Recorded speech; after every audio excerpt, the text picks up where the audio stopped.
Mesdames et messieurs, c'est également pour moi un agréable honneur, un devoir et une fierté de prendre la parole en ce jour solennel, marquant la signature de la convention de partenariat entre l'Ordre des architectes du Congo et l'Université Denis Sassou Nguesso. Permettez-moi avant toute chose, étant ici à l'université qui porte son nom, d'exprimer au nom de l'Ordre des architectes du Congo nos chaleureuses félicitations à son Excellence M. Denis Sassou Nguesso, président de la République, chef de l'État, de sa brillante réélection à la magistrature suprême de notre pays. Mesdames et messieurs, l'acte que nous posons aujourd'hui n'est pas un simple engagement administratif.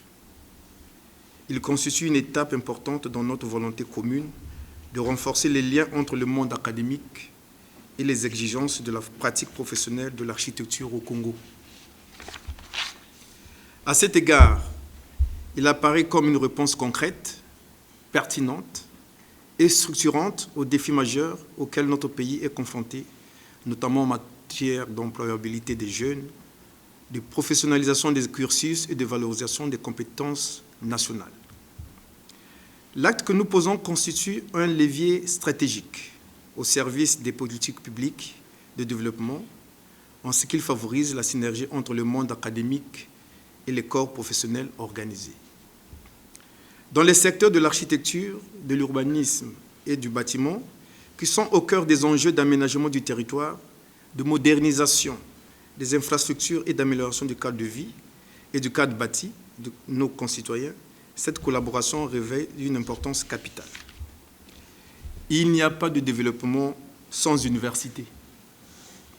Il n'y a pas d'avenir sans formation de qualité. Il n'y a pas de ville sans architectes.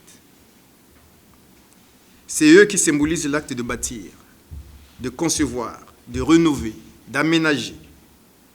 C'est pourquoi l'Institut d'architecture de l'Université Denis Sassou Nguesso doit être le lieu de l'excellence où l'on forme des professionnels d'architecture de qualité. Je parle de formation, je fais allusion à la formation initiale en architecture, en urbanisme, en bâtiment, et la formation continue quand elle y est associée.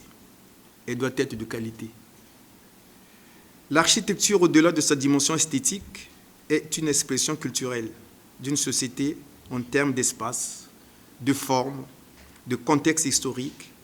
C'est une activité de conception des projets, un outil intellectuel forgé par l'homme pour résoudre les problèmes qui lui sont posés par son habitat et son environnement. L'architecture est donc à la fois un art et une science. C'est pourquoi, par cette convention, nous affirmons notre volonté de promouvoir une architecture responsable par son impact profond sur la société, la culture, l'économie et l'environnement, et de favoriser l'insertion professionnelle des jeunes qui demain seront diplômés. Ce partenariat permettra aussi de créer des passerelles concrètes entre l'Ordre des architectes du Congo et l'Université Denis Sassou Nguesso. Il se focalisera à travers des stages pratiques, bénéfiques pour nos étudiants, des échanges d'expertise et des actions de formation continue. Face à l'irréversibilité du changement climatique par l'intégration des sources d'énergie renouvelables, itinéraire obligatoire dans la conception architecturale et urbaine. Les jeunes étudiants d'aujourd'hui sont l'avenir de demain. C'est eux qui vont façonner la ville de demain. C'est eux qui vont réparer la ville d'aujourd'hui. Il se trouve que demain, c'est déjà aujourd'hui. Monsieur le Président, je me permets à cet effet de saluer votre engagement à nos côtés, qui permet aujourd'hui de poser les bases d'une collaboration durable au service de notre jeunesse et par conséquent pour le développement de notre pays. Mesdames et messieurs, pour terminer mes propos, je formule le vœu que cette convention puisse être le point de départ d'une coopération édifiante et d'une collaboration fructueuse. Je vous remercie de votre aimable attention.